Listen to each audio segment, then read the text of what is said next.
So we got that program going in Oakland, and a woman named Nancy Pelosi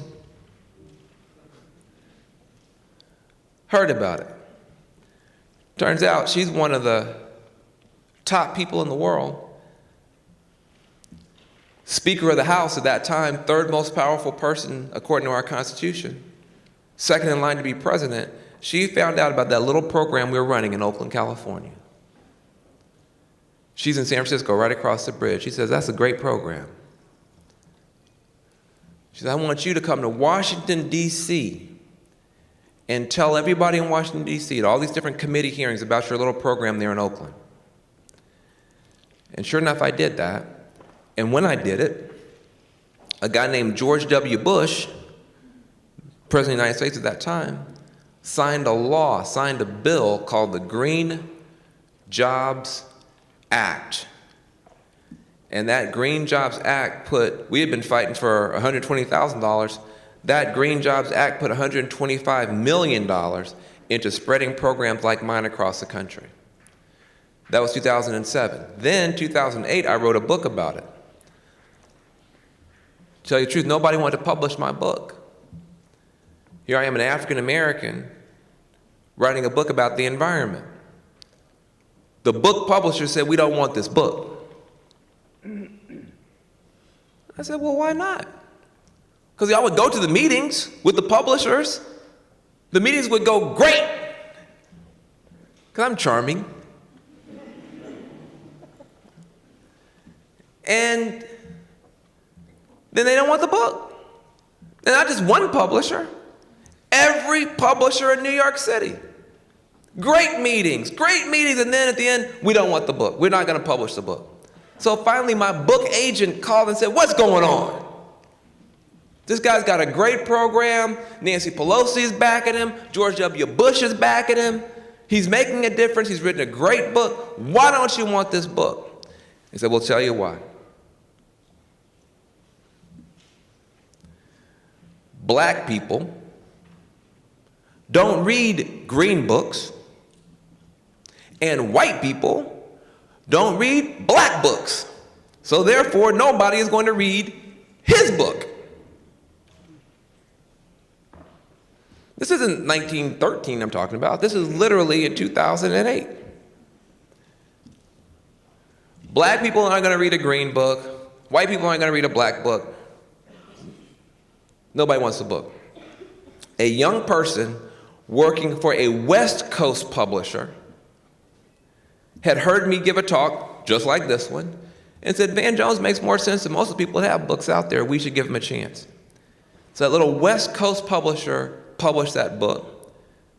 That book debuted on the New York Times bestseller list, was a bestseller for months and months. It's been translated into 6 different languages, and it's used in 100 US universities this past year. That's all great. But the best thing about it is a guy named Barack Obama read the book.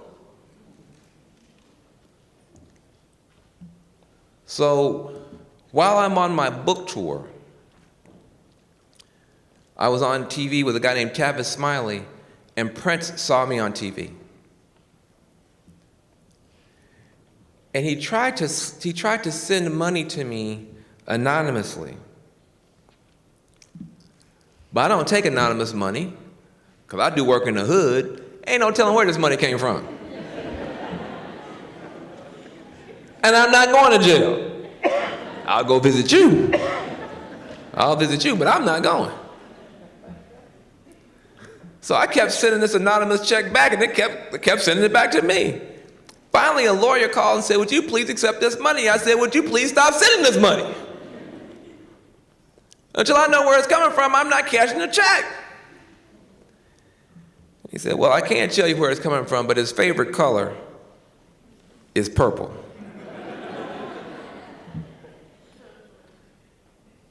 Then I was like, "Oh, can I frame the check? Now I don't want to cash it for a different reason." And we got to be good friends.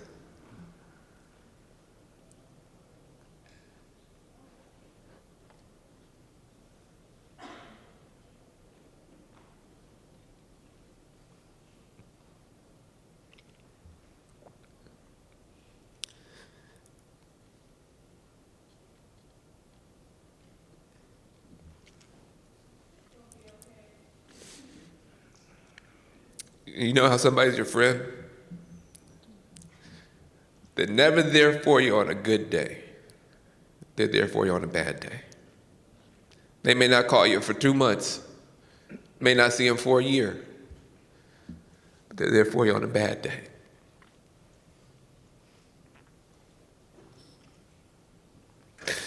That's why Lauren was calling, because he was there for her on a bad day. See, a lot of people are there for you when it's going well.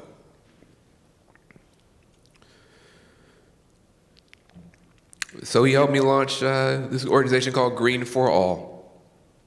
It was his money. He put $250,000 on the table to get solar panels put up in Oakland.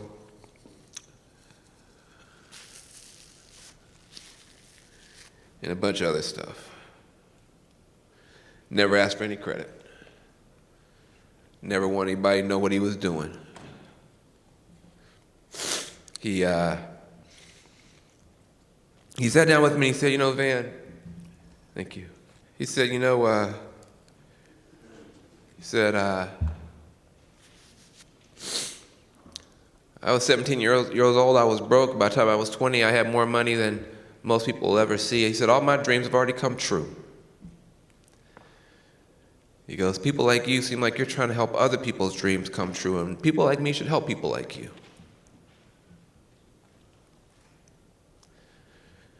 That's how we got to be friends.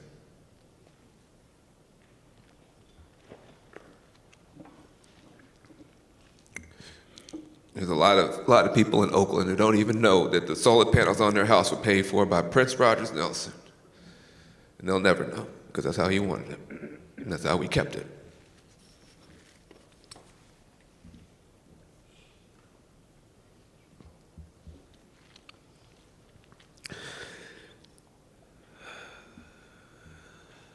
So, book went well, got to be friends with Prince. Obama read my book, got to work in the White House for a while. Nobody stays in the White House forever, not even the president. My stay was just a little bit shorter than most. And then when I got out, I went and taught at Princeton for a little while, wrote another book. And I reached out to Prince because of Trayvon Martin. Trayvon Martin had been killed, and then this killer had been let off, and I was with Prince, and I asked him, he asked me, he said, how you feel? I said, I'm very upset. I'm very upset about the street violence and the police violence. I feel like you got a generation of young African Americans and Latinos crushed between street violence and police violence. Between the system neglecting our communities and letting anything happen, and then abusing our communities, overreacting and shooting up folk, and it's just not working, and I feel like it's wrong.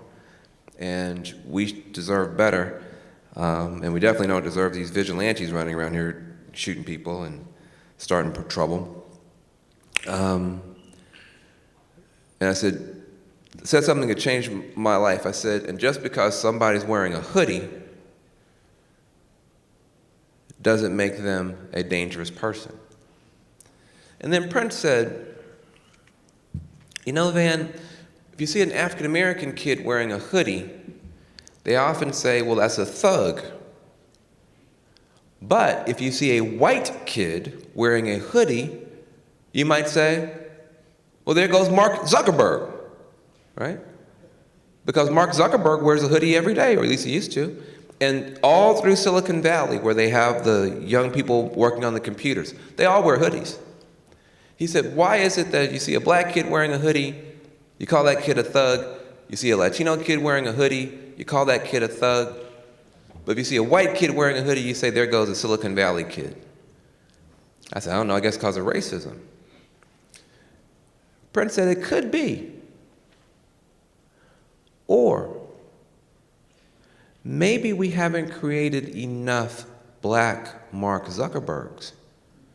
Maybe we haven't created enough Latino Mark Zuckerberg's. Maybe we should be focusing on helping kids from the neighborhood not just do well with the solar panels, but with all technology. Now that changed my life because I hadn't thought about it that way. And he had a way of making you think about things differently. So we created another program. We did Green for All together. We did Yes We Code together. Now we're working with 14 Silicon Valley companies, Twitter, Pinterest, to hire folks from our communities and get them not just downloading, but uploading. Everybody in here downloads, but how many of you upload? You download somebody else's app. And every time you move your thumbs, you're making somebody else money, somebody you don't even know. That's that game. This is a game. It's a game by which you download somebody else's app, and every time you move your thumb, Twitter makes more money. Every time you move your thumb, Facebook, Snapchat, Instagram makes more money. Everybody here knows how to download an app. But how many people in our communities know how to create their own app and upload that app and have the money coming to them from around the world? That's not taught. It's not taught enough. And when they do teach it, we don't even want to go. We think it's not cool. We think, oh, that's the corny stuff. I want to go and be a ball player.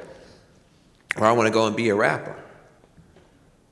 But the biggest rapper in the world doesn't have as much money as Mark Zuckerberg and nowhere near it. In fact, even if you look at Jay-Z, he had to go and create his own technology company, Tidal, to stream music because the technology guys were streaming his music and giving him pennies and they were taking dollars.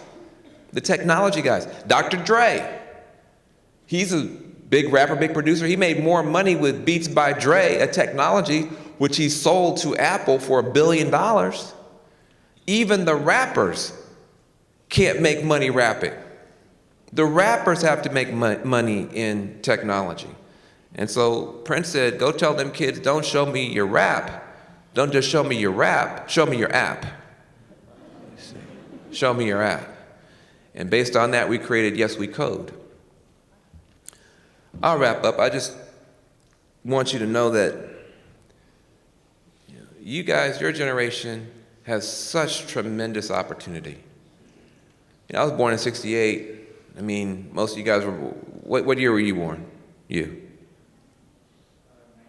92. What about you? 93. What about you? 94. So I graduated from law school in 1993. So about the year you were born, I was 24 years old. We had incredible technology at that time. We had fax machines and pagers.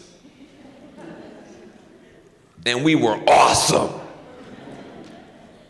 And they would write articles about these incredible young activists and entrepreneurs using fax machines and pagers to create movements and to change policy and to build companies. And we thought we were the stuff. You guys walk around with the power of gods in your hand. If I was 24 years old and standing on a street corner and had the ability in 1993 to move my lips and have anybody in the world hear me, to stand on a street corner and pull all the information on earth into my head, to push a button and have anything from a car to a pizza slice show up at my command, I would have been called a god. That's a god. You have this in your back pocket and you treat it like a toy.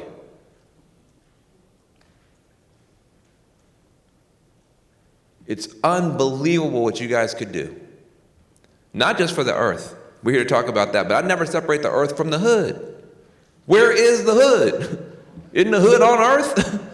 Don't the hood count too?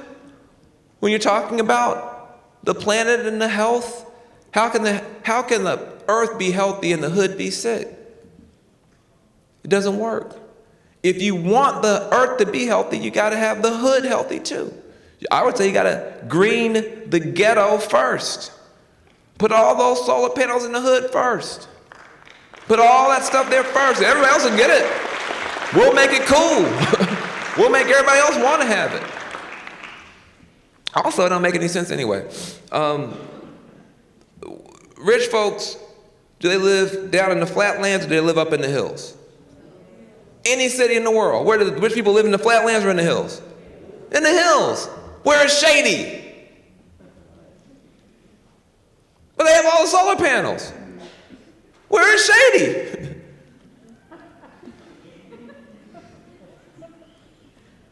Po folk, where do we live? Down the flatlands, in the bottoms, where it's hot. Sun just beaming down. And what do we have? Black tar roofs. To make it more hotter. That's not bad English, that's Ebonics. More hotter.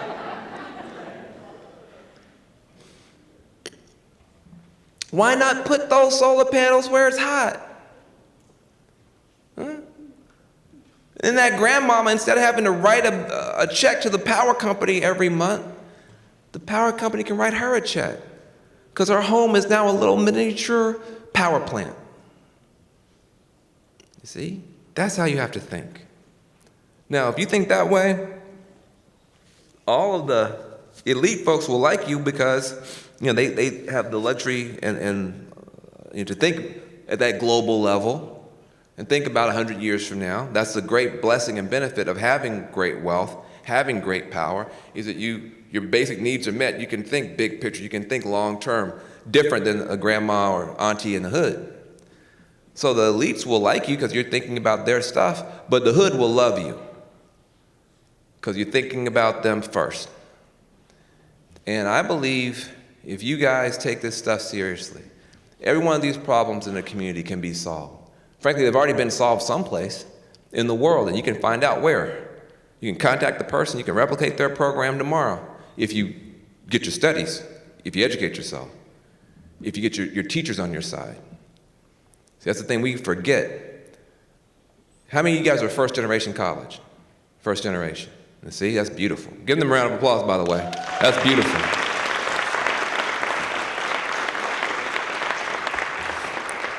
Here's your big problem. You're the first ones to do something like this in your family.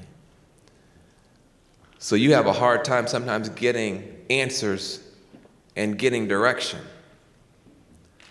And so sometimes you'll notice even your colleagues will just get so overwhelmed, so confused, they'll just drop out rather than staying in.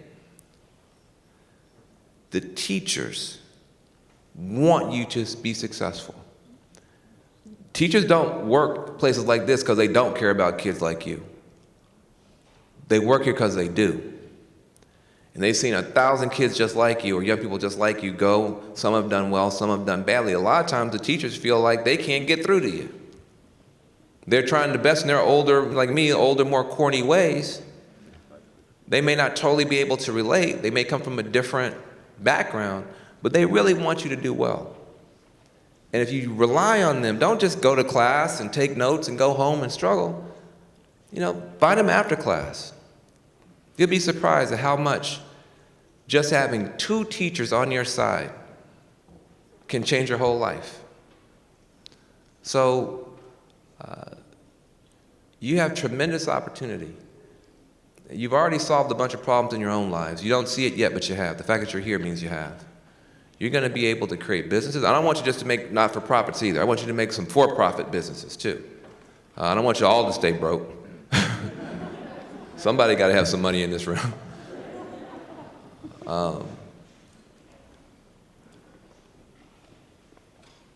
But Prince really believed in you guys.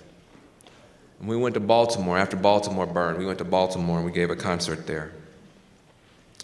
And he looked out at all the young people who were there and he said, the next time I come to Baltimore, I want to stay in a hotel that one of you owns. I want to eat in a restaurant that one of you young people own. I want to use some app one of you guys made. And he doesn't mean when you're 97 years old. He means soon. He means next year, this summer. You can do it. You got kids not even as smart as you, haven't gone through as much as you have gone through, down in Silicon Valley raising hundreds of millions of dollars for the next app so they can share photographs with themselves. How many photographs do y'all need to share? I mean, you got photo sharing apps, but you don't have apps to help the hood. You guys should be the ones to figure out some apps that can help the hood. Don't put science and technology off to one side for the corny people. The cool people should be right up in the front of the science classes. And I'll tell you why. Science and technology is changing everything. Robots are coming. Artificial intelligence is coming. Drones are coming. Self-driving cars are coming. Biotech is coming.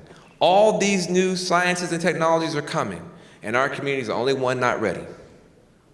We're the only ones not studying up. We're the only ones not taking those classes. We want to take classes in criminal justice. God bless that. That was what I did. We want to take classes in humanities, English. That's what I did. Political science. That's what I did. We want to be the helpers. But in order to help in the new century, you got to know technology too. You got to understand business too. You can't just protest and vote and work for a not-for-profit. Somebody in this room got to be able to run a business. Somebody in this room's got to be able to understand technology. Somebody's got to understand biotech. And think that way. Because if you can be a part of, at the ground floor of all these new industries, then you can run them. You trying to be in the back of the line for the last century's industries, you're going to fail. Get in the front of the line for some of these new ones. These biotech, drones, virtual reality, augmented reality, billion-dollar companies that are just getting started. Get in on the ground floor with them. Say, I don't know how to do it. Well, nobody knows how to do it. It's new. I haven't been trained in it. Nobody's been trained in it. It's brand new. Get in on the ground floor, all the new stuff, and use it to help somebody. Thank you very much.